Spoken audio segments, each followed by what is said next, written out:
Bueno, no estamos todos los que somos, pero somos los que estamos. Y vamos a dar comienzo al tema de hoy. El mensaje de justificación por fe.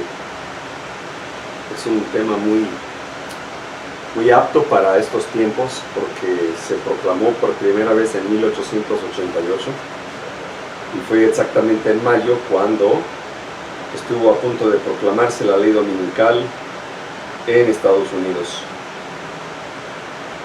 Y ahora que está todo pintando las profecías muy bien de que una ley dominical está próxima, pues creo que todos debemos estar preparados. ¿Qué les parece si vamos en oración? Demos gracias al Eterno. Vayamos de rodillas y oremos. Eterno Padre Celestial, santificado es tu nombre. Gracias por la vida, Señor, por tu amor y misericordia, por permitirnos comprender el significado de la justificación por fe en Cristo. Ayúdanos a comprender este tema tan importante para estos días y para siempre. Bendice, Señor, a los aquí presentes, las familias que representamos. Te rogamos, Padre, que derrames tu Espíritu Santo con bien en nosotros y que tus santos ángeles también ministren con nosotros. Gracias, Señor, te lo rogamos y agradecemos en los méritos sagrados de nuestro Señor Jesucristo. A esa la gloria por siempre en los siglos de la eternidad. Amén. Amén. Feliz sábado, hermano. Muy bien. Bien, resulta que este mensaje fue enviado por Dios a través de dos varones, Wagner y Jones, Alonso T. Jones, que manifestaba el garante del mensaje de los tres ángeles, la justificación por fe en Cristo. Y vamos a iniciar aquí. Si se va la señal, por favor me avisan para encender mi teléfono también.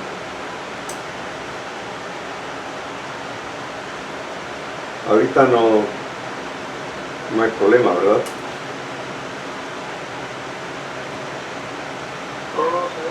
Ok, perfecto. Bueno, si hay alguna falla me avisan, por favor. Entonces, a ver, déjenme ver si puedo poner la diapositiva aquí.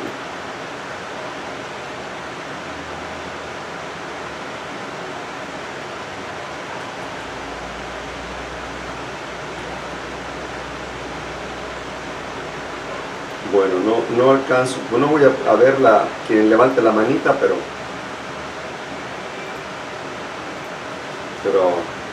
si alguien quiere opinar, nada más que levante la voz y lo escuchamos en su opinión. Bien, pero antes, no está bien ese quería mostrar otra presentación. Bueno, de hecho creo que sí lo voy a hacer.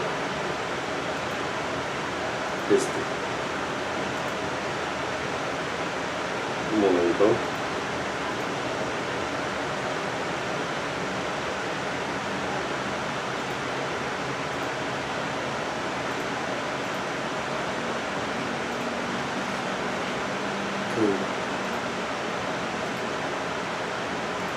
Bien. Apocalipsis 18:1. Después de esto vi a otro ángel descender del cielo que tenía gran poder y la tierra fue iluminada con su gloria. Tomado del conflicto de los siglos, página 670. Vendrán siervos de Dios con semblantes iluminados y resplandecientes de santa consagración y se apresurarán de lugar en lugar para proclamar el mensaje celestial. Miles de voces predicarán el mensaje por toda la tierra.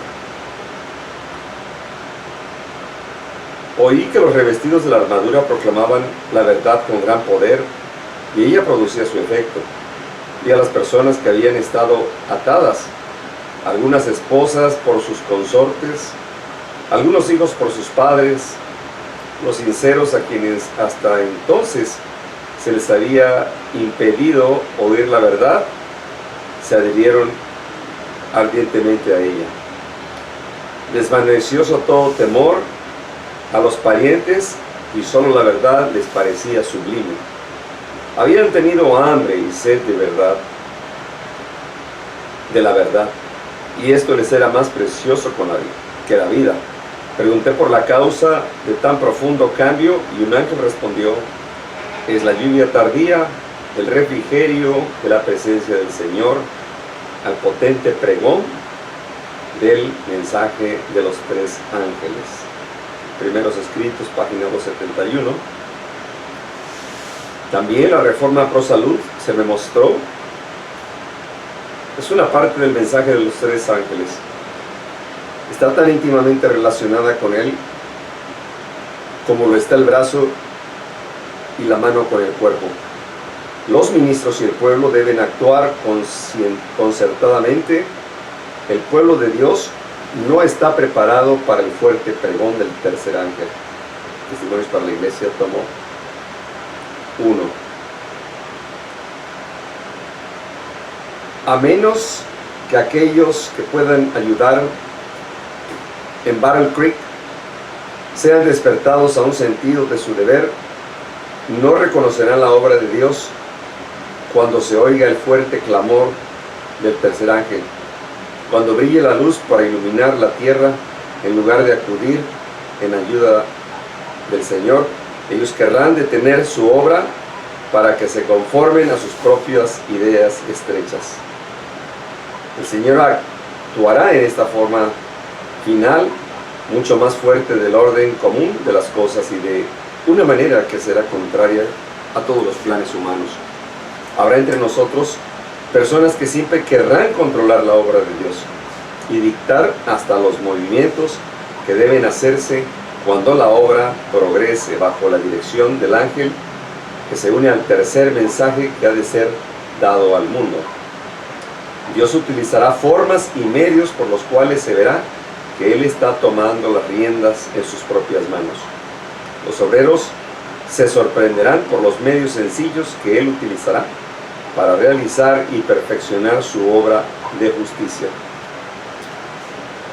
Los que son considerados buenos obreros necesitarán acercarse a Dios, necesitarán el toque divino, a beber más profunda y continuamente en la fuente de agua viva, para poder discernir la obra de Dios en todo punto. Testimonios para ministros, 304. En su gran misericordia, el Señor envió un preciosísimo mensaje a su pueblo por medio de los pastores Wagner y Jones en 1888.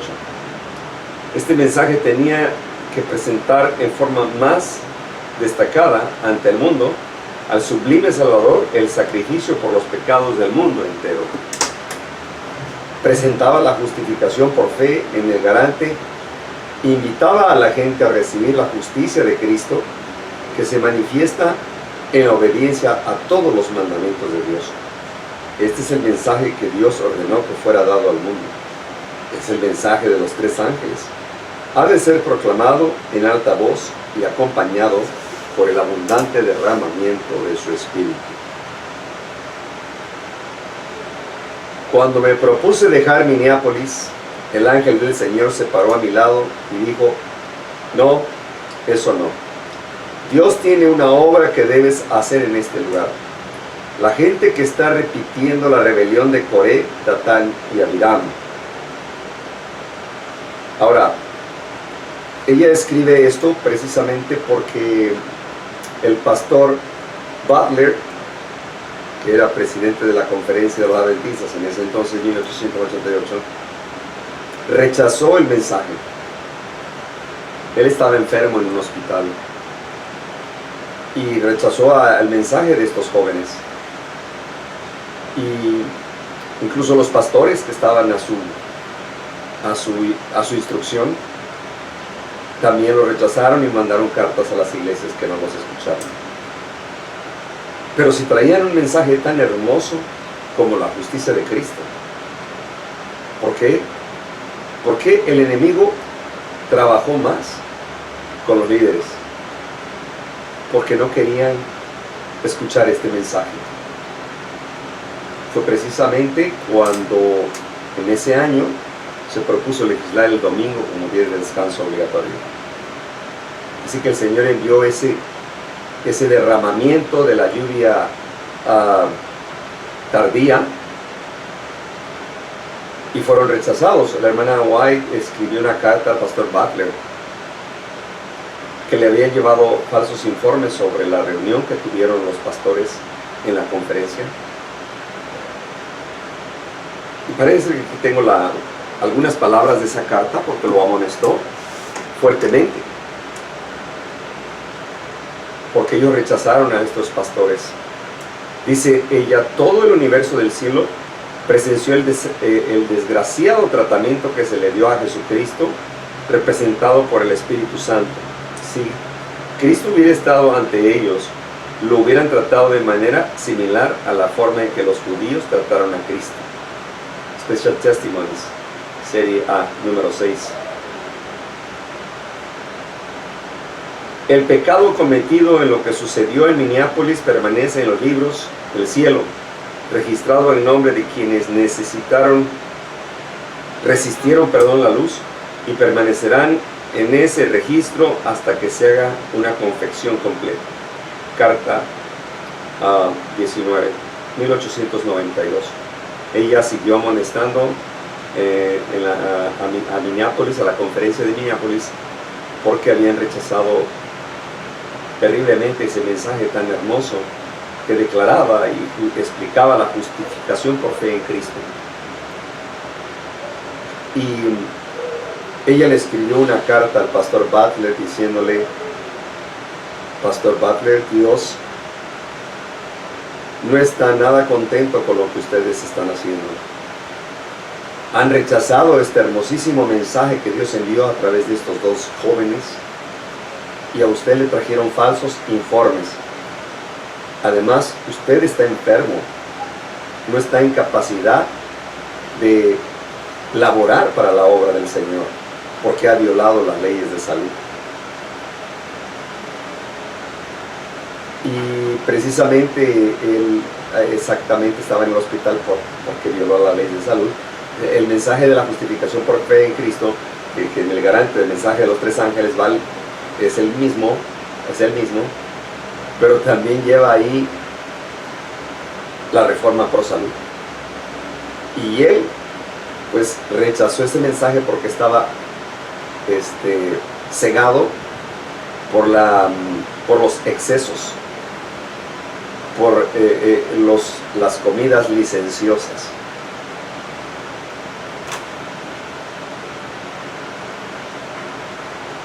Le escribo estos particulares a fin de que vea si hizo todo cuanto debía al efecto de quitar la impresión que usted y sus hermanos en el ministerio dejaron en la mente del pastor Butler, confundiéndole, y él, un pobre hombre de cuerpo y mente enfermos, con su mente quebrantada, fue no obstante tratado como alguien que fuera sano y cuyas imaginaciones fuesen tan correctas como la mente de Dios.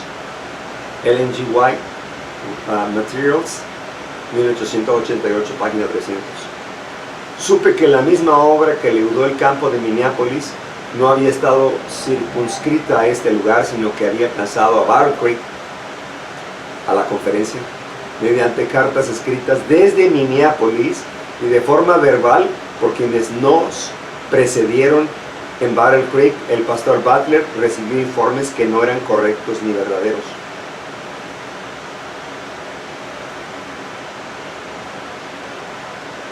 Surgió en Lucas 22, 24 a 27, dice: surgió también entre ellos una discusión sobre cuál de ellos debería ser considerado como el mayor. Jesús les dijo: los reyes de los gentiles se enseñorean de ellos, y los que tienen autoridad sobre ellos son llamados bienhechores. Pero no es así con ustedes. Antes, el mayor entre ustedes hágase como el menor, el que dirige como el que sirve. Porque, ¿cuál es mayor, el que se sienta a la mesa o el que le sirve? No lo es el que se sienta a la mesa. Sin embargo, entre ustedes yo soy como el que sirve. Supe que la misma obra que leudó el campo de Minneapolis no había estado circunscrita a este lugar, sino que había alcanzado Battle Creek mediante cartas. Lo leí.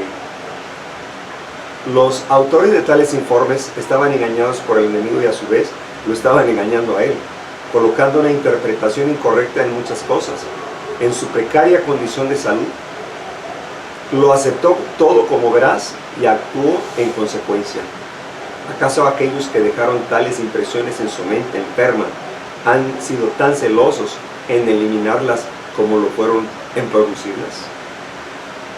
Me sentí afligida y angustiada cuando supe que usted hizo esa misma obra que han hecho otros: agitar la mente de un hombre débil, enfermo, y hacerle ver las cosas en una luz distorsionada. En la posición responsable que el pastor Butler ha ocupado, algunos lo han mirado a él más bien que a Dios. Creo que si nuestros hermanos en el ministerio hubiesen simplemente leído los testimonios que el Señor misericordiosamente les ha dado, habrían manifestado un espíritu diferente. Dios los tendrá por responsable por tratar con negligencia y desprecio la luz que Él les ha dado. Mi hermano Butler, usted ha tenido sobre sí demasiadas cargas, pero le digo con amor que al Señor no le complace el espíritu beligerante que usted ha tenido hacia la Reforma Pro Salud. Por eso estaba enfermo, por haber rechazado la Reforma Pro Salud. Sigue diciendo, si usted hubiese sido en verdad un heraldo de la Reforma Pro Salud, habría gozado de mucha mejor salud y habría escapado a muchos peligros. Dios ha dado luz sobre este tema, pero usted ha obrado fuera de la luz y su influencia ha sido opuesta a la obra que el Señor quiere hacer por su pueblo en este tema. La Reforma Pro Salud, se me mostró, es una parte del mensaje de los tres ángeles. Solamente los que aprecien estos principios de la Reforma Pro Salud y han sido educados a cuidar sus cuerpos inteligentemente y el temor de Dios deben ser elegidos para asumir responsabilidades. Los que han estado por mucho tiempo en la verdad y sin embargo no pueden distinguir entre los principios puros deben ser relevados de sus responsabilidades. Toda iglesia necesita un testimonio claro y preciso que dé a la trompeta un sonido certero. Ningún hombre debe ser consagrado como maestro del pueblo mientras su propia enseñanza o ejemplo contradiga el testimonio que Dios ha dado a sus siervos para que presenten con respecto al régimen, porque esto traerá confusión. Su falta de consideración por la Reforma Pro Salud los descalifica para presentarse como mensajeros del Señor. Consejos sobre régimen alimenticio, página 545. Qué palabras tan claras y tan firmes, ¿verdad? No se anda por las ramas. Los que enseñan el mensaje de los tres ángeles deben de estar sujetos en obediencia a la Reforma Pro Salud, si no quedan descalificados. En marzo de 1892, todavía la señora White no sabía lo que había sucedido en 1888, fue la lluvia tardía. Veamos lo siguiente. Muchos colocan la lluvia tardía como un evento en el futuro. No tengo un tiempo específico del cual hablar sobre cuándo sucederá el derramamiento del Espíritu Santo, cuando el ángel poderoso descienda del cielo y se una con el tercer ángel en la terminación de la obra para este mundo.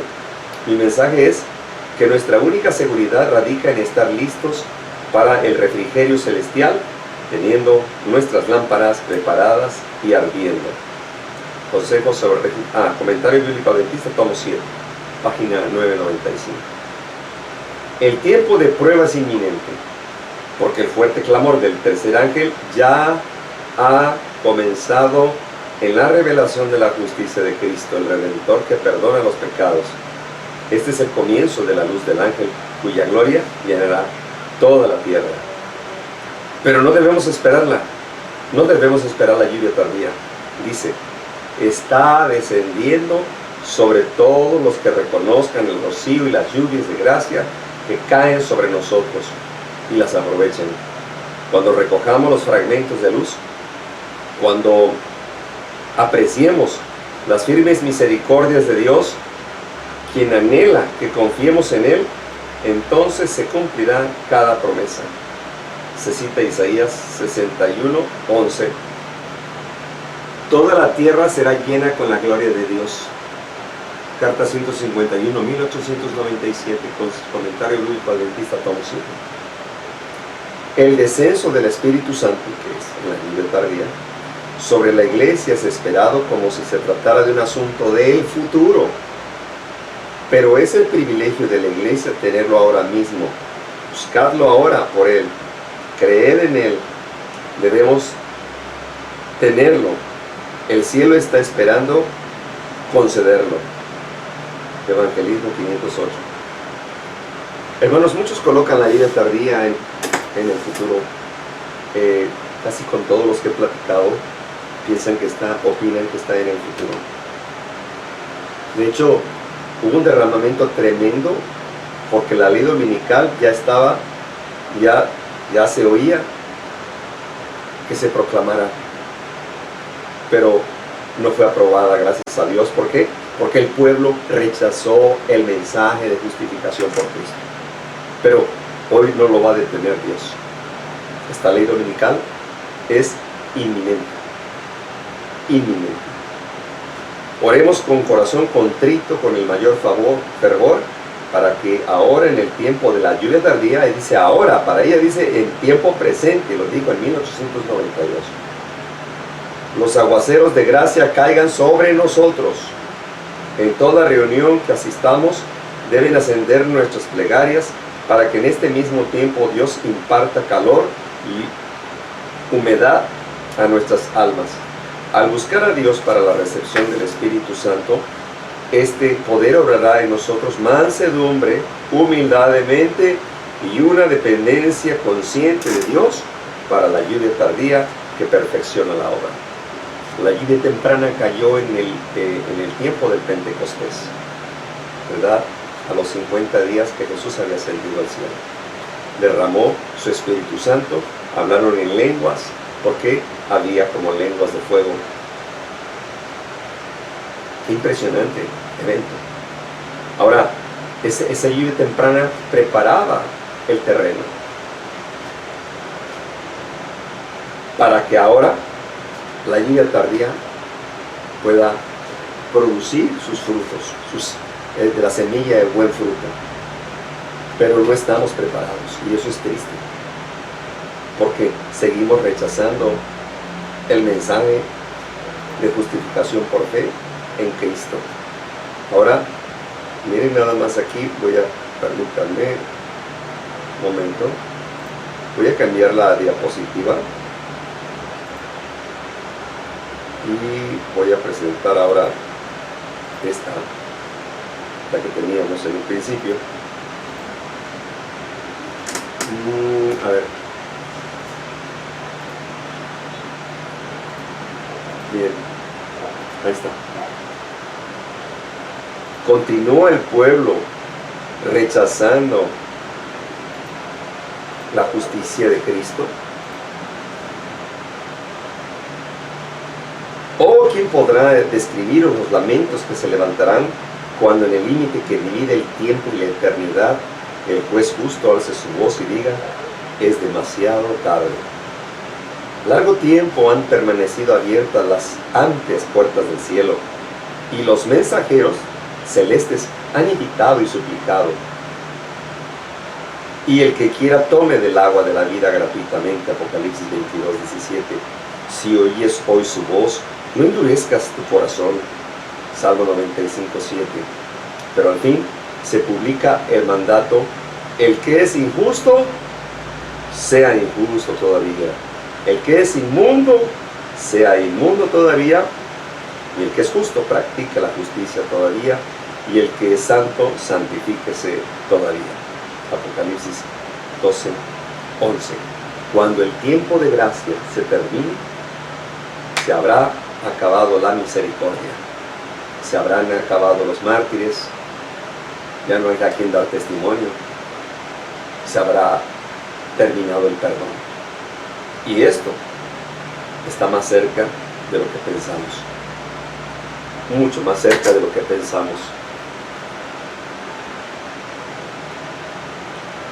Salmo 119 y 172. Hablará mi lengua tus dichos, porque todos tus mandamientos son justicia. Alzad a los cielos vuestros ojos y mirad abajo a la tierra, porque los cielos serán deshechos como humo, y la tierra se envejecerá como ropa de vestir, y de la misma manera perecerán sus moradores. Pero mi salvación, dice el Señor, será para siempre, mi justicia no perecerá. Oídme, los que conocéis justicia, pueblo en cuyo corazón está mi ley. No temáis afrenta de hombre, ni desmayéis por sus ultrajes. Isaías 51, del 6 al 7. Todo aquel que comete pecado infringe también la ley, pues el pecado está en acción de la ley. La injusticia es transgredir la ley de Dios. La justicia es obedecer. Sabemos que la ley es espiritual, mas yo soy carnal, vendido al pecado. Pablo escribe una carta a los romanos explicando de lo difícil que es alejarse del pecado. Con una humanidad caída, es una lucha diaria, es una lucha constante, un crecimiento cotidiano. Pero si nuestras vasijas están sucias, Dios no puede vertir ese aceite precioso, que es su justicia, su propio carácter. Es lo mismo que el vestido de bodas, que está siendo tejido en el hilar del cielo y que no tiene ningún hilo de invención humana. Es el carácter de Cristo, reflejándose en cada uno de sus siervos, hombres y mujeres, llamados a este gran mérito, a los méritos de Cristo. ¿Cómo es que es la espiritualidad de la ley? Pablo lo que dijo, hasta que entendí que la ley es espiritual. La espiritualidad de la ley de Dios, con sus principios restrictivos, penetra en su vida, la luz de la verdad irradia su entendimiento. Un resplandor de perfecto amor por el Redentor despeja el miasma que se ha interpuesto sobre su alma y Dios. La voluntad de Dios se ha convertido en su voluntad pura, elevada, refinada y santificada. Su rostro revela la luz del cielo. Su cuerpo es templo adecuado para el Espíritu Santo. La santidad adorna su carácter. Dios puede tener comunión con Él, pues el alma y el cuerpo están en armonía con Dios. Pero Israel ahora también se refiere a nosotros, el Israel espiritual. Israel no había percibido la espiritualidad de la ley, y demasiadas veces su obediencia profesa era tan solo una sumisión a ritos y ceremonias, más bien que una entrega del corazón a la soberanía del amor. Cuando en su carácter y obra Jesús representó ante los hombres los atributos santos y benévolos y paternales de Dios, y les hizo ver cuán inútil era la mera obediencia minuciosa a las ceremonias.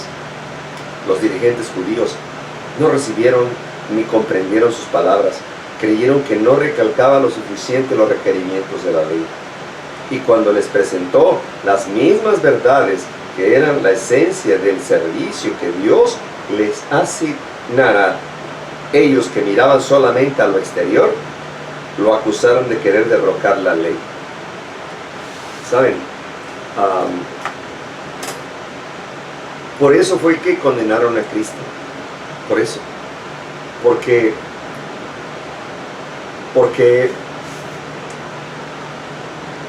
Satanás odia la ley, y primero en el cielo dijo que no se puede obedecer, que él tenía mejor un sistema de gobierno mucho mejor que el que tiene Dios, y que esa ley no se podía cumplir completa por nadie, ni por un ser divino. Cristo vino a cumplir en forma humana, porque nació de carne y hueso, y enfrentó al enemigo en su territorio. Pudo demostrar que la ley moral sí se puede cumplir. Entonces,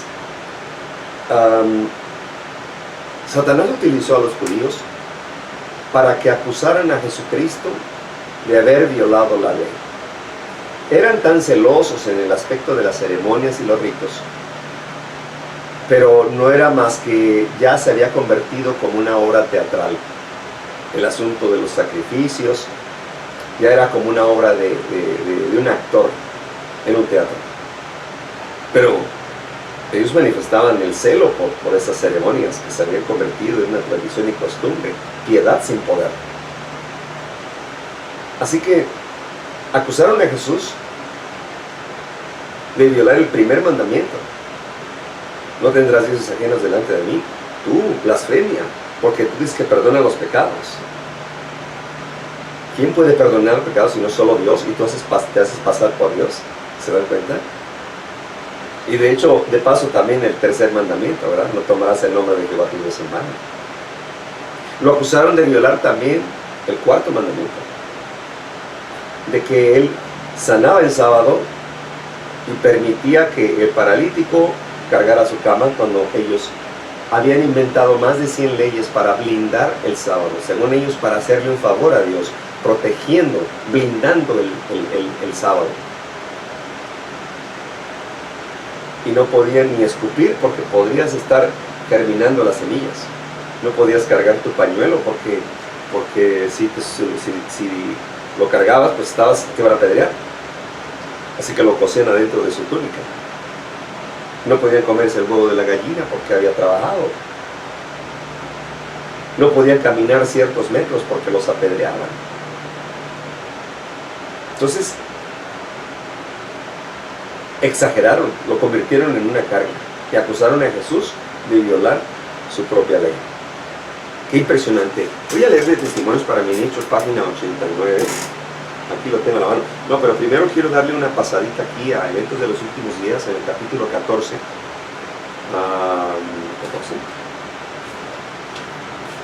No. Sí, capítulo 14, pero en la página 203. Eventos de los Últimos Días, el último párrafo. Varios me han escrito preguntándome si el mensaje de la justificación por fe es el mensaje de los tres ángeles. Y he contestado, sí, es el mensaje de los tres ángeles.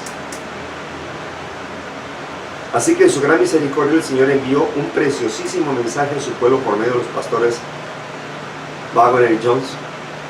Este mensaje tenía que presentar en forma más destacada ante el mundo el sublime Salvador, el sacrificio por los pecados del mundo entero. Presentaba la justificación por fe en el garante, invitaba a la gente a recibir la justicia de Cristo, que se manifiesta en la obediencia a todos los mandamientos, la ley moral. Muchos habían perdido de vista a Jesús. Necesitaban dirigir sus ojos a su divina persona, a sus méritos, a su amor inalterable. Por la familia humana, todo el poder es colocado en sus manos y Él puede dispensar ricos dones a los hombres, impartiendo el inapreciable don de su propia justicia al desvalido agente humano. Este es el mensaje que Dios ordenó que fuera dado al mundo. Es el mensaje de los tres ángeles que ha de ser proclamado en alta voz, acompañado por el abundante derramamiento de su Espíritu Santo. Miren cómo dice aquí, el último mensaje de clemencia que ha de darse al mundo es una revelación de su carácter de amor. Los hijos de Dios han de manifestar su gloria en su vida y carácter.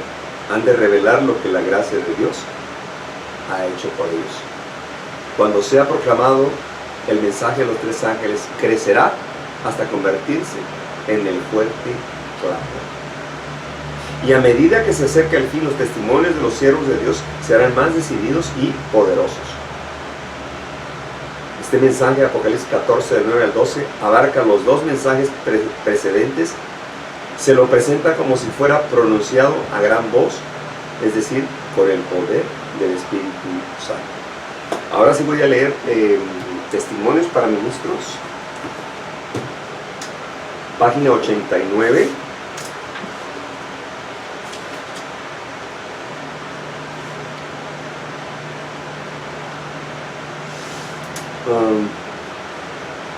El rechazo a la luz.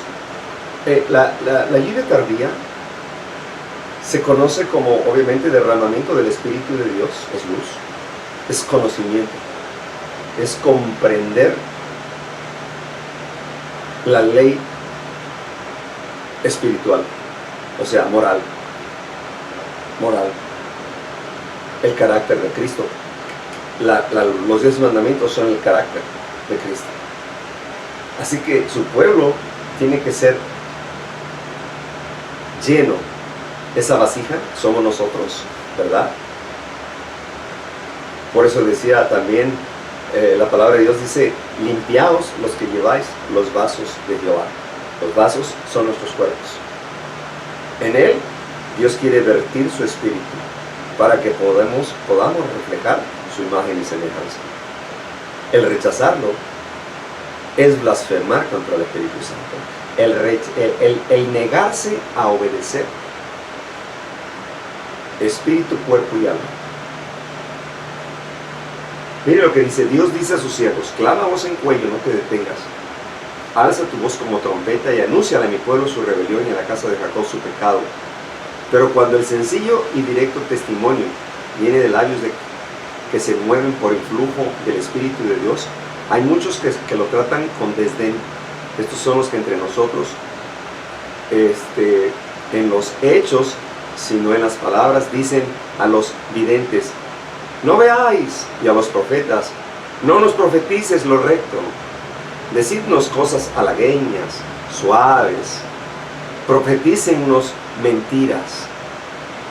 Dejad el camino, apartados de la senda, quitad de nuestra presencia al Santo de Israel.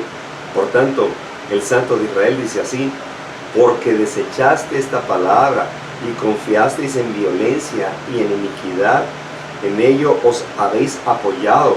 Por tanto, os será este pecado como grieta que amenaza ruina, extendiéndose en una pared elevada cuya caída viene súbita y repentinamente, porque así dijo Jehová, el Señor, el Santo de Israel: en descanso y en reposo seréis salvos, y en quietud y en confianza será vuestra fortaleza. Pero no quisiste. ¡Qué palabras! Mire lo que dice la sierva del Señor, ahí mismo, página 89 de Testimonios para Ministros, segundo párrafo. Dice: pregunto a los que ocupan puestos de responsabilidad en Battle Creek en la conferencia general, ¿qué están haciendo? ¿Le habéis dado al Señor la espalda y no el rostro? Debe haber una limpieza del corazón, de los sentimientos, de las simpatías, de las palabras con referencia a los asuntos más importantes. Jehová Dios, la eternidad, la verdad. ¿Cuál es el mensaje que ha de ser dado en este tiempo? Es el mensaje de los 3 ángeles, pero la luz que ha de llenar toda la tierra con su gloria ha sido despreciada por algunos que pretenden creer la verdad presente. Cuidad cómo la tratáis, quitad vuestro calzado de vuestros pies, porque estáis en tierra santa.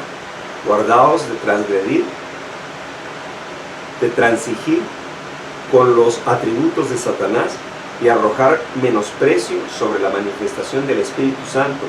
Yo sé solamente que algunos ya ahora han ido demasiado lejos para volver y para arrepentirse. Eso le dijo Lucifer a los ángeles caídos, cuando ellos todavía pensaban retractarse y pedir perdón a Dios. Eso fue, Lucifer les dijo: hemos llegado tan lejos que Dios ya no nos va a perdonar. Pero ¿por qué le preguntaron a Satanás y no le preguntaron a Dios, verdad? Se sujetaron al enemigo. Y eso es lo que pasa. El enemigo nubla el entendimiento.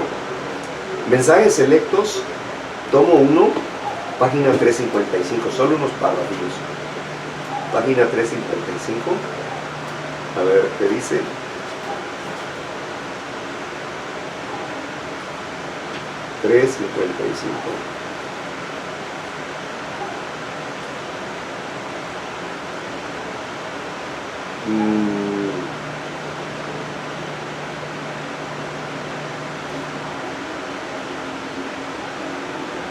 Dice aquí el segundo párrafo: la ley del gobierno de Dios había de ser magnificada con la muerte del unigénito Hijo de Dios. Cristo llevó la culpa de los pecados del mundo. Nuestra suficiencia se encuentra únicamente en la encarnación y muerte del Hijo de Dios. Él pudo sufrir porque era sostenido por la divinidad. Pudo soportar porque estaba sin mácula de deslealtad o pecado. Cristo triunfó en favor del hombre, llevando así la justicia del castigo. Consiguió vida eterna para los hombres, al paso que exaltó la ley y la hizo honorable. Qué hermosas palabras. Cristo fue investido con el derecho de dar inmortalidad. La vida que había depuesto en su humanidad, la tomó de nuevo y la dio a la humanidad. Dice: yo he venido para que tengan vida y para que la tengan en abundancia. Juan 10:10. El que come mi carne y bebe mi sangre tiene vida eterna, y yo le resucitaré en el día postrero. Juan 6:54. El que bebiere del agua que yo le daré no tendrá sed jamás, sino que el agua que yo le daré será en él una fuente de agua que salte para vida eterna. Juan 4:14. Todos los que son uno con Cristo, mediante la fe en Él, obtienen una experiencia que es vida para vida eterna. Como me envió el Padre viviente, y yo vivo por el Padre asimismo, el que me come, Él también vivirá por mí. Juan 6:57. Él en mí permanece y yo en Él. Juan 6:56. Yo le resucitaré en el día postrero. Juan 6:54. Y porque yo vivo, vosotros también viviréis. Juan 14:19. Hermosas, hermosísimas palabras de aliento, de ánimo. Voy a leer mensajes selectos, tomo 3, página 156. 156. Bien. Mire lo que dice la 154. La humanidad puede guardar la ley de Dios por el poder divino. Pero vamos a la 156. ¿Quién sino el Espíritu Santo puede obrar en las mentes humanas para transformar el carácter, retirando los afectos y aquellas cosas que son temporales, perecederas, y llenando el alma con un ferviente deseo el presentarle la herencia inmortal, la eterna sustancia que no puede perecer, recreando, refinando y santificando los agentes humanos a fin de que puedan llegar a ser miembros de la familia real, hijos del Rey del cielo? He guardado los mandamientos de mi Padre. ¿Cómo? Como hombre. He aquí venido a hacer tu voluntad, oh Dios. Hizo frente a las acusaciones de los judíos con un carácter puro, virtuoso, santo, y los desafió con las siguientes palabras: ¿quién de vosotros me redarguye de pecado? ¡Qué tremendo! ¿Eh? ¿Quién pues? El enemigo no podía acusarlo de pecado. Jesucristo dijo: el príncipe de este mundo no tiene nada en mí.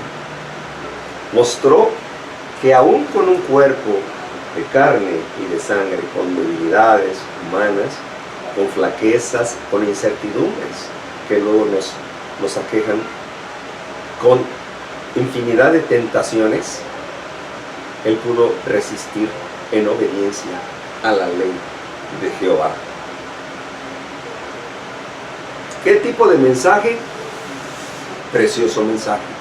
El objetivo: este mensaje tenía que presentar en forma más destacada ante el mundo el sublime Salvador, sacrificio por los pecados del mundo entero. Pero ¿cuál era la finalidad?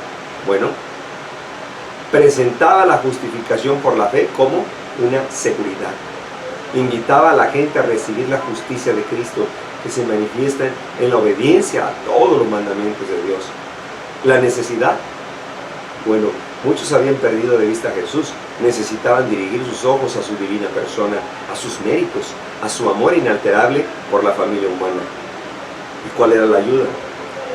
Todo el poder es colocado en sus manos y Él puede dispensar ricos dones a los hombres, impartiendo el inapreciable don de su propia justicia al desvalido agente humano.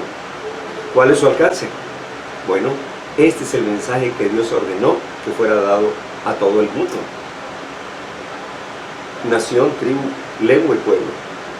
Y lo que es en realidad, bueno, es el mensaje de los tres ángeles que ha de ser proclamado en fuerte clamor y acompañado por el abundante derramamiento del Espíritu Santo, del Espíritu de Dios. Vi ángeles que apresuradamente iban y venían de uno a otro lado del cielo, bajaban de la tierra a la tierra y volvían a subir al cielo, como si se prepararan para cumplir algún notable acontecimiento. Después vi otro ángel potente, comisionado para bajar a la tierra y unir su voz a la del tercer ángel y dar fuerza y vigor al mensaje. Gran poder y gloria recibió el ángel, y al descender quedó la tierra iluminada con su gloria. La luz que rodeaba a este ángel penetraba por doquiera al gritar con fortaleza en alta voz: caída es la gran Babilonia, y es hecha habitación de demonios y guarida de todo espíritu inmundo y albergue de todas aves sucias y aborrecibles. En la última obra para la amonestación del mundo también se hacen dos llamados distintos a las iglesias. El mensaje del segundo ángel es: ha caído Babilonia, la gran ciudad, porque ha dado de beber todas las naciones del vino de su furor y de su fornicación. Y en el fuerte clamor del mensaje del tercer ángel se oye una voz del cielo que dice: salid de ella, pueblo mío, para que no seáis partícipes de sus pecados, ni recibáis de sus plagas, porque sus pecados han llegado hasta el cielo, y Dios se ha acordado de sus maldades. Apocalipsis 18, del 4 y 5. A medida que el mensaje del tercer ángel aumente en magnitud hasta transformarse en el fuerte clamor, gran poder y gloria acompañarán a su proclamación. Los rostros del pueblo de Dios brillarán con la luz del cielo. Testimonios para la iglesia, tomo 7. Aquí está Alonso de Jones y Waggoner. Dice aquí que el Señor en su gran misericordia envió hermosísimo mensaje a su pueblo. En los dos ancianos de iglesia, como Waggoner y Jones, lo escribió Elena G. de White, Testimonios para los Ministros, página 91. Elena de White dice: el mensaje de la justificación por fe en Cristo es el mensaje de los tres ángeles en realidad. Review Herald, 1890. Uriah Smith dice: el mensaje dado a Alonso T. Jones y Waggoner es un mensaje de Dios a la iglesia de la Odisea, o sea, nosotros. Ellen G. White Letters, Cartas, 1892, a Uriah Smith. El pastor Olson: este mensaje, dijo, va a alumbrar la tierra con su gloria. Manuscrito 15, 1888. Bien, ¿conocemos la espiritualidad de la ley? Bueno, es tomado de patriarcas y profetas. ¿Y cómo la comprendemos como espiritual? Bueno, porque abarca más allá del concepto humano o de la comprensión humana. Es mucho más amplio. Y si queremos, podemos ampliar más el contexto, la explicación. Por ejemplo, el primer mandamiento, ¿verdad? No tendrás dioses ajenos delante de mí. Se prohíbe al hombre dar a cualquier otro objeto el primer lugar en sus afectos o en su servicio.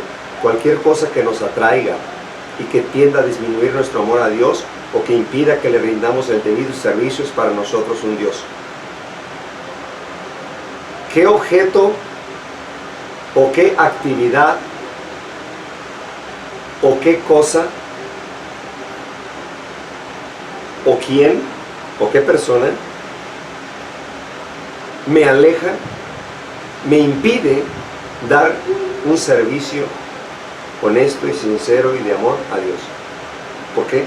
Porque si tengo algo que me impide dar pleno servicio a Dios, ya hice un Dios, ya estoy violando el primer mandamiento. Porque muchos dirán, no, pero yo no tengo otros dioses. Sí, pero aquí te está más claro. Cualquier tiempo o actividad u objeto que te aparte de Dios, que no te permita darle un servicio completo a la obra de Dios, ya hiciste un Dios. El segundo mandamiento. Este segundo mandamiento prohíbe adorar al verdadero Dios mediante imágenes o figuras. Muchas naciones paganas aseveraban que sus imágenes no eran más que figuras o símbolos mediante los cuales adoraban a la deidad, pero Dios declaró que tal culto es un pecado. El tratar de representar al eterno y sublime mediante objetos materiales, fotografías, cuadros, pinturas, imágenes, crucifijos, lo que sea. La mente apartada de la infinita perfección de Jehová es atraída hacia la criatura más bien que hacia el Creador, y el hombre se degrada a sí mismo en la medida en que rebaja su concepto de Dios. Clarísimo. El tercer mandamiento, en forma espiritual, no solo prohíbe el jurar en falso y las blasfemias tan comunes, sino también el uso del nombre de Dios de una manera frívola o descuidada, sin considerar su tremendo significado. Deshonramos a Dios cuando mencionamos su nombre en la conversación ordinaria, cuando apelamos a Él por asuntos triviales, o cuando repetimos su nombre con frecuencia y sin reflexión, ¿verdad? Cuando dice la gente, ay santo Dios, o Diosito santo, o Dios no es un Diosito. Cuando se le usa, se invoca su nombre sin reflexión, en la plática frívola, vacía, sin contexto bíblico. Es pecado. ¿Por qué? Santo y terrible es su nombre. Salmo 111, 9. Todos debieran meditar en su majestad, su pureza, su santidad, para que el corazón comprenda su exaltado carácter y su santo nombre se pronuncie con respeto y solemnidad. No podemos usar su nombre en vano, jurar en el nombre de Dios o jurar por el cielo. No se debe jurar. Que nuestra palabra sea sí o no y cumplirla, pero no estar repetidas veces estar mencionando su nombre o el título de Dios. El cuarto mandamiento. En el sábado puede hacerse las obras absolutamente necesarias y las de misericordia. A los enfermos y dolientes hay que cuidarlos todos los días, pero se ha de evitar rigurosamente labor innecesaria. Es decir, no hay que hacer obra evangelística a menos que nos pidan visitar a un enfermo para darle el mensaje. Aunque se puede esperar, es mejor dedicar la adoración a Dios. Porque el sábado es el monumento de su creación, es cuando el Espíritu de Dios se acerca a nosotros. ¿Puedo hacer repartir el folleto los sábados? No. Es para la plena adoración, nada más. ¿Puedo visitar amistades con la intención de predicar el Evangelio? No. Hay que esperar, tenemos toda una semana. Tenemos toda una semana. El sábado es para pura concentración, espíritu, cuerpo y alma, al estudio de la palabra, a la oración. A los enfermos y dolientes hay que cuidarlos todos los días, pero se ha de evitar rigurosamente toda labor innecesaria. Si retrajeres tu pie de ser tu voluntad el sábado, y el sábado llamas delicia, santo, glorioso de Jehová, y lo venerares, no haciendo tus caminos, ni buscando tu voluntad, Isaías 58:13. No acaba aquí la prohibición, sino que ni hablando tus palabras, dice el profeta. Los que durante el sábado hablan de negocios, palabras triviales, hacen proyectos, hablan de planes, son como considerados por Dios como si realmente realizaran transacciones comerciales. Para santificar el sábado no debiéramos siquiera permitir que nuestros pensamientos se detengan en cosas de carácter mundano. Y el mandamiento incluye a todos los que están dentro de nuestras puertas. Los habitantes de la casa deben dejar sus negocios terrenales durante las horas sagradas. Todos debieran estar unidos para honrar a Dios y servirle voluntariamente en su santo día. Todo el día es de adoración. A Dios lo podemos buscar cada minuto, cada día, cada instante. Pero el sábado es su día. Dice, si retrajeres tu pie de hacer tu voluntad en mi día santo, dice el Señor. Y si lo disfrutas y le llamas delicia, ya viene el sábado, qué delicia. Ya quiero que sea sábado porque es cuando el Espíritu de Dios se acerca y estamos en comunión, el Padre Celestial, el Hijo Celestial, nuestro Señor Jesucristo y nosotros. Qué hermoso. El quinto mandamiento se debe a los padres mayor grado de amor y respeto que a ninguna otra persona, para aquellos que menosprecian a sus padres o a sus madres. Dios mismo, que les impuso la responsabilidad de guiar las almas puestas bajo su cuidado, ordenó que durante los primeros años de la vida, los padres estén en lugar de Dios respecto a sus hijos. El que desecha la legítima autoridad de sus padres, desecha la autoridad de Dios. El quinto mandamiento no solo requiere que los hijos sean respetuosos, sumisos y obedientes a sus padres, sino que también los amen y sean tiernos con ellos, que alivien sus cuidados, que escuden su reputación y que les ayuden y consuelen en su vejez. También encarga que sean considerados con los ministros y gobernantes, con todos aquellos en quienes Dios ha delegado autoridad, siempre y cuando estos últimos no atenten contra mi conciencia. Porque aún si mi padre o mi madre atenta contra mi conciencia, es decir, que me obligue a creer en su religión o en su fe, o en su tradición y costumbre, o que me mande a hacer una actividad como un mandado, o ir a la tienda o traer algo, algún otro negocio, es necesario obedecer a Dios antes que a los hombres. Pero hoy en día hay quienes maltratan a sus padres o los ignoran, o se fastidian, se hartan de ellos, ¿verdad? Cuando eran niños, ¿qué decíamos? Mía es mi mamá, mío mi papá, mía mi mamá, yo me quedo con ella, no, yo es mi mamá. Y ya cuando están ancianos, no, a ver quién la va a cuidar, te la vas a llevar tú, ahora le toca a fulanito, la otra vez me tocó a mí, no, ahora sí se la avientan, ¿verdad? Ya no la quieren. Tengamos mucho cuidado, porque Dios los dejó aquí. Por eso el quinto mandamiento, es el quinto mandamiento. El sexto mandamiento: todo acto de injusticia que contribuya a abreviar la vida, el espíritu de odio y de venganza, y al abrigar cualquier pasión que se traduzca en hechos perjudiciales para nuestros semejantes, o que nos lleve siquiera a desearles el mal, pues cualquiera que aborrece a su hermano es homicida, 1 Juan 3:15. Todo descuido egoísta que nos haga olvidar a los menesterosos y dolientes, toda satisfacción del apetito o privación innecesaria o labor excesiva que tienda a perjudicar la salud, todas estas cosas son en mayor o menor grado violaciones al sexto mandamiento: no matarás. Por eso viene en forma de promesa, no dice no mates. La promesa de obedecer la ley. Si tú obedeces la ley, Dios también te redituará con creces. Impresionante, ¿verdad? Cada palabra está muy amplio y muy completo y muy entendido. El séptimo mandamiento no solo prohíbe las acciones impuras, sino también los pensamientos y los deseos sensuales. Toda práctica que tienda a excitarlos exige pureza, no solo de la vida exterior, sino también en las intenciones secretas y en las emociones del corazón.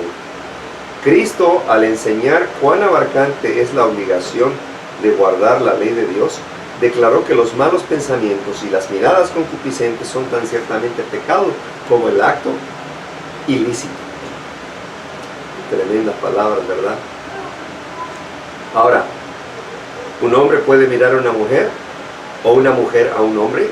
Sí, pero no con la intención de deseos carnales o de tener relaciones.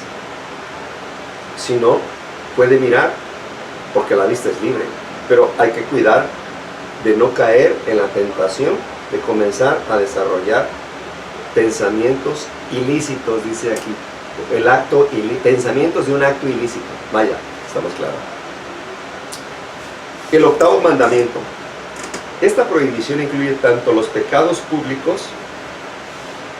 A ver, déjenme conectar mi equipo, porque ya se me está acabando la pila.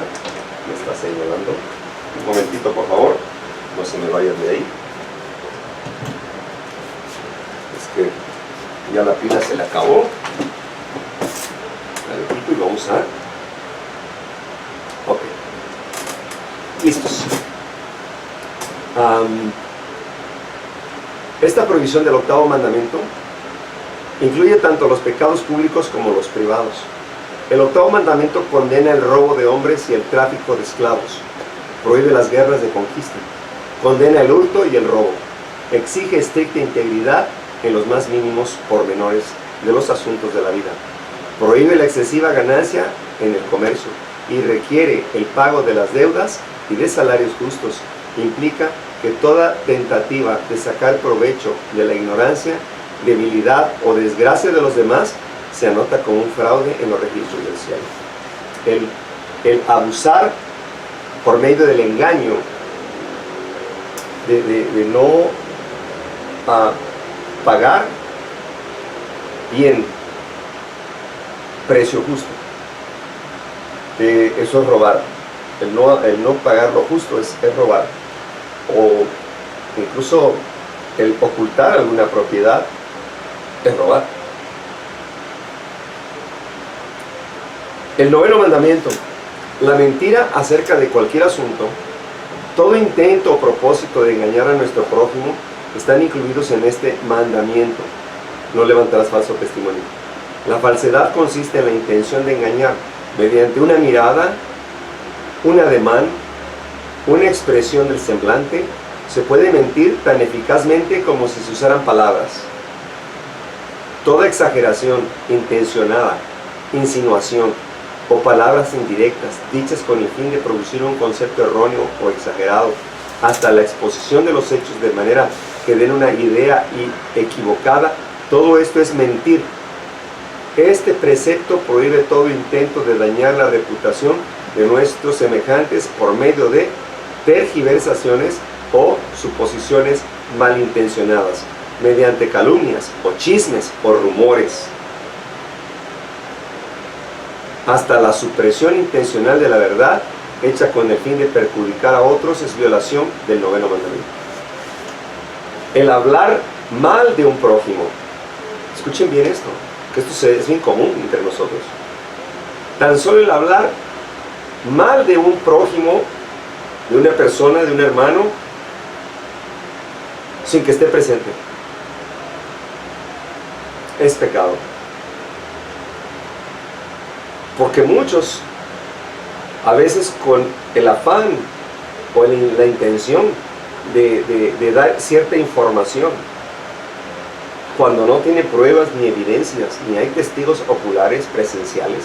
La Biblia dice, si yo estoy equivocado, venga uno, vengan dos, luego vengan tres, luego venga toda la iglesia. Y hasta donde yo entiendo, cuando se habla de alguien, se está levantando un rumor, un chisme. Y creo que, a ver, déjenme ver. Creo que aquí tengo Patriarcas y Profetas, permítanme. Un segundo.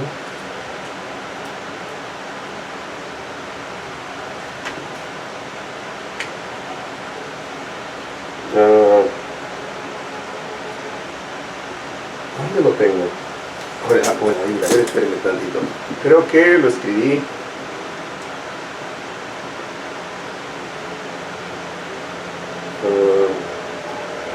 Permítanme un momentito. No se me desesperen.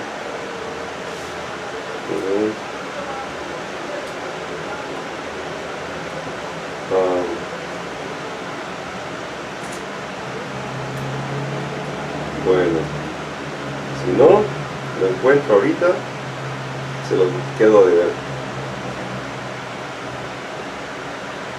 Bueno, se lo voy a quedar de ver porque es una cita acerca de lo peligroso que son violar, de lo delicado que es violar este noveno mandamiento, porque muchos tienden a levantar falsos testimonios, a veces por sensacionalismo, por llamar la atención o por simplemente porque les encanta el chisme, porque se les da de manera natural, ¿verdad? Cuando alguien te diga que empiecen a hablar acerca de un hermano, si no está presente o si él no se ha enterado, mejor no hablar. O si no, hay que ponerlo en 3 líneas y a ver, vamos a platicar esto, ¿verdad? Pero cara a cara. ¿Por qué? Si no se está violando, el noveno mandamiento. Hay que tener mucho cuidado con esa lengua, porque con ese pequeño músculo se han provocado terribles guerras y muertes.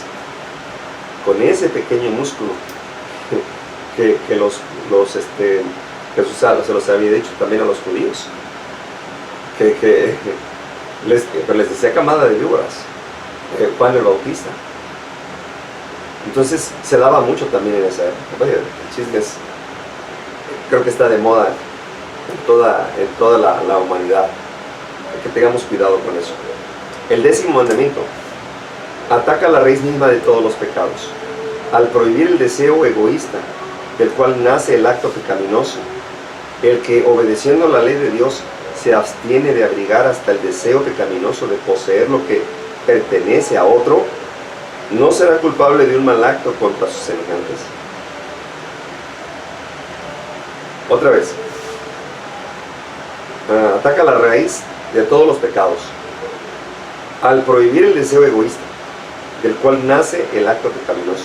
El que, obedeciendo a la ley de Dios, se abstiene de abrigar hasta el deseo pecaminoso de poseer lo que pertenece a otro, ¿no será culpable de un mal acto contra sus semejantes? Sí, codiciar. Miren lo que dice la primera frase, está subrayada. El codiciar ataca la raíz misma de todos los pecados, de todos los males. Y por eso los antediluvianos fueron ahogados en agua, porque dice Patriarcas y Profetas que se codiciaban tanto, había una gran competencia de vanidad, de quién tenía lo mejor y lo presumían los demás, y todo por la codicia.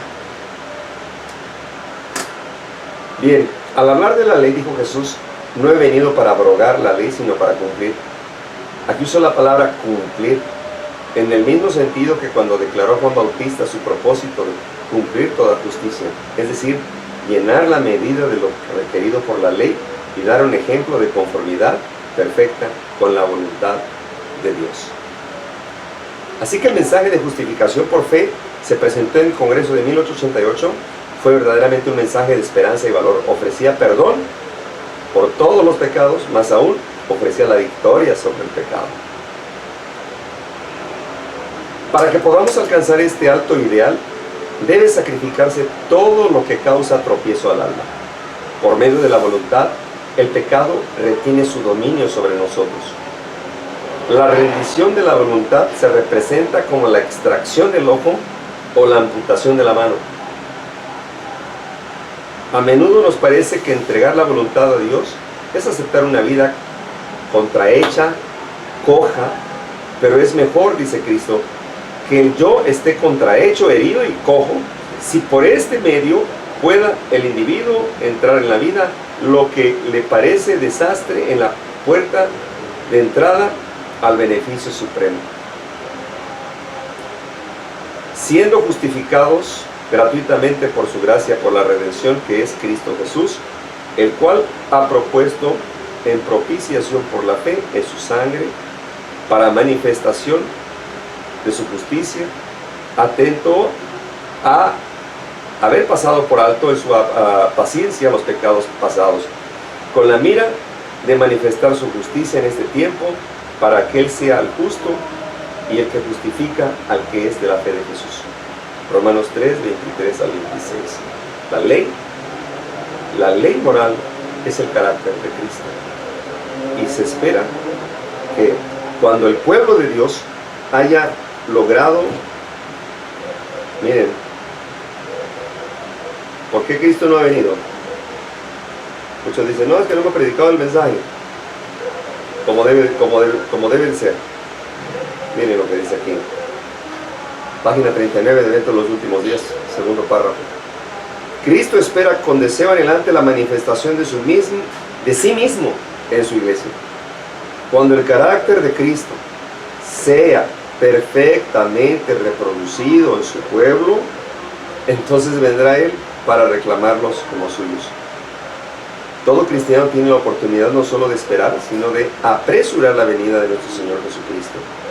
Y si todos los que profesan el nombre de Cristo llevaran fruto para su gloria, cuán prontamente se sembraría en todo el mundo la semilla del Evangelio.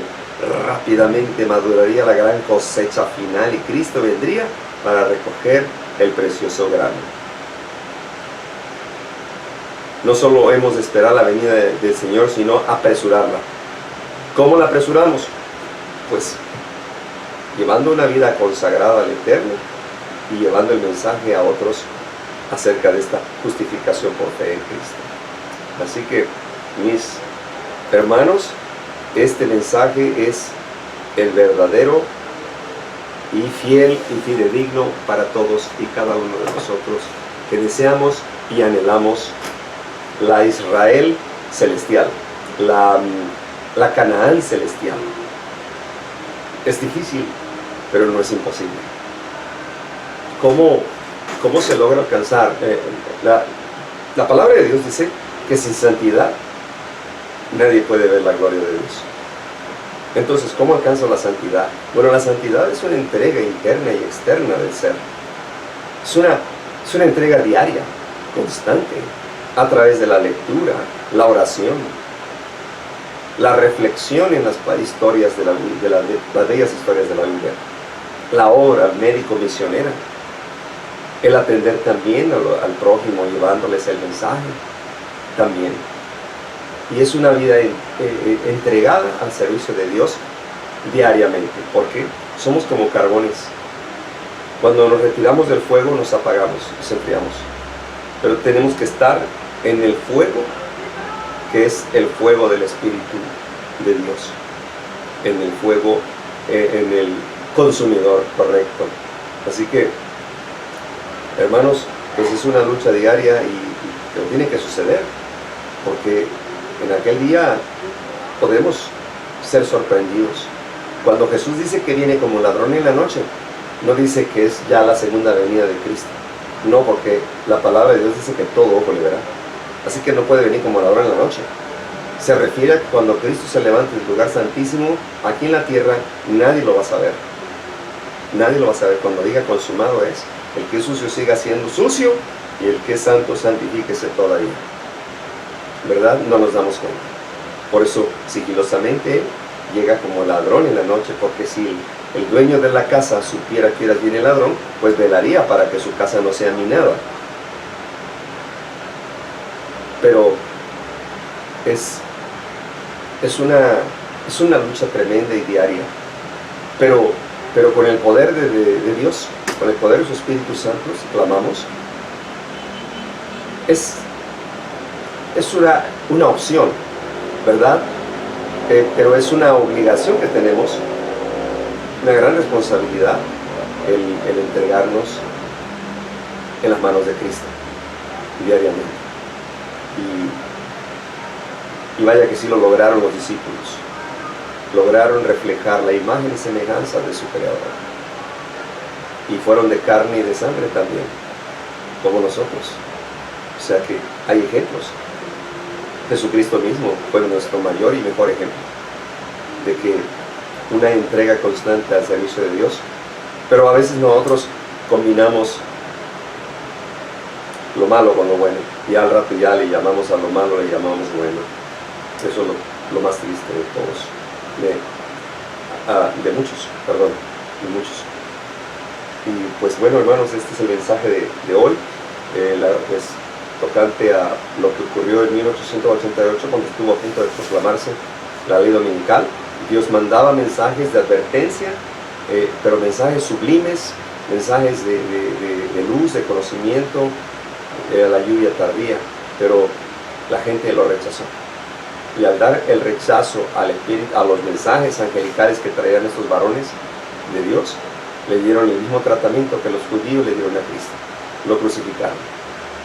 Y ahora Dios está esperando con gran anhelo que nosotros podamos limpiar nuestras vasijas, nuestros cuerpos que son templo del Espíritu Santo, y ponerlas hacia arriba para poder recibir los grandes chubascos de lluvia tardía, lluvia que es luz, conocimiento, consagración, al recibir el Espíritu de Dios en nuestros cuerpos.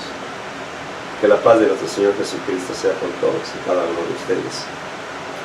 ¿Hay alguna opinión o alguna participación del grupo? ¿Les guste participar? Es bienvenido, por favor.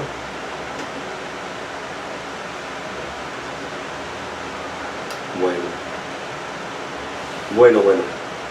Quiere decir que es una buena clase, todo se comprendió muy bien y el silencio otorga, ¿verdad? Entonces, pues bueno, mis amados hermanos, gracias a Dios que tenemos esta oportunidad todavía del tiempo de gracia. La ley dominical está fuerte. Mañana en la tarde, si Dios permite, vamos a hablar del nuevo Papa. Y qué coincidencia tiene con aquel Papa de 1888, que era León XIII o XIII.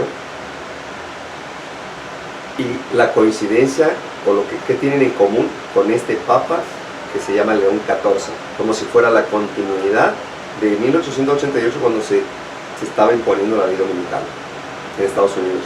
Vamos a hablar de una encíclica que aquel Papa León XIII escribió y que como llegó acá a Estados Unidos como una presión por medio del Comité Pro Temperanza Cristiana para que impulsara al Departamento de Educación a proclamar la ley dominical, día de descanso dominical obligatorio.